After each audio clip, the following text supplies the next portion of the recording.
جی السلام علیکم ورحمۃ اللہ وبرکاتہ۔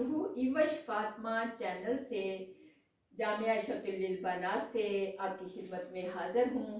بقیہ ویڈیو کو سننے سے پہلے لائک بھی کیجئے، شیئر بھی کیجئے، سبسکرائب کیجئے اور بیل آئیکن پہ کلک کرنا نہ بھولیے تاکہ تازہ ترین نوٹیفیکیشن روز آپ تک بر وقت پہنچتی رہے۔ تو آپ جو ہے اس میں آج آپ کی میری گفتگو ہوگی چہرے پہ جو بل پڑ جاتے ہیں، سیاہیاں پڑ جاتی ہیں، چہرے کی رنگت خراب ہو جاتی ہے، تو گھروں میں ہر چیز ہمارے موجود ہوتی ہے۔ پہلے وقتوں میں لوگ یہ نہیں لگاتے تھے، یہ چائنیز لوگ کیوں بوڑھے نہیں ہوتے؟ تو ان کے چہرے بڑھاپے میں بھی ان کے جھریاں نہیں ہوتی، بڑے تر و تازہ دم ہوتے ہیں۔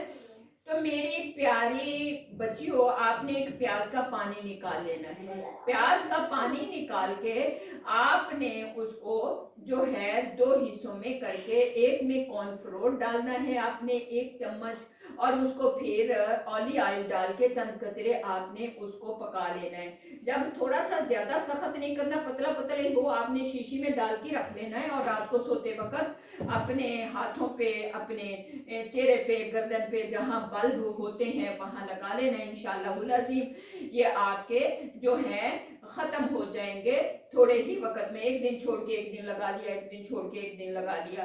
دوسرا جو عمل ہے وہ آپ اس طرح کریں گے، پانی میں جو خشک دودھ ہوتا ہے اس کا آپ ایوری ڈے کوئی بھی دودھ ہے اس کا اس طرح چمچ ملا لیں، مکس کر لیں، اور اس میں آپ شہد ملا لیں۔ یہ آپ نے لگانا ہے تقریباً، آپ نے اس طرح جیسے ہم اپٹن کی لیپ کرتے ہیں یا ماسک وغیرہ کی گھر کا بنا کے، گھر کی چیزیں بڑی فائدہ مند ہوتی ہیں۔ یہ ٹیوبیں وغیرہ جو بنی ہوئی ہوتی ہیں ان میں کیمیکل ہوتے ہیں، ان سے بچنا چاہیے۔ تو پھر آپ نے اس میں یہ خشک دودھ ایوری ڈے یا جو بھی آپ کے پاس اویلیبل ہے اس طرح آپ نے چمچ ڈال لینا ہے۔ ایک چاولوں والا ہلکا سا بھر کے نہیں ڈالنا، بالکل نیچے نیچے ہو اتنے پانی میں، کیونکہ ہفتہ گزر جائے۔ ہفتے کی 2 چیزیں آپ تیار کر کے رکھ سکتے ہو، ایک دن چھوڑ کے ایک دن آپ نے لگانی ہے، تو اس میں آپ نے شہد مکس کرنا ہے۔ تو یہ کرنے سے آپ کے جھرڑیاں پڑیں گی نہیں۔ دوسرا جو آپ کریں گے، آپ کی جھرڑیاں جو ہیں، بل ہیں، یہ ختم ہو جائیں گے اور چہرے پہ نکھار آ جائے گا۔ اللہ تعالیٰ آپ کو مجھے سنت کے طریقوں پہ عمل کرنے کی توفیق دے، جو نیچرلی قدرتی طریقے ہیں۔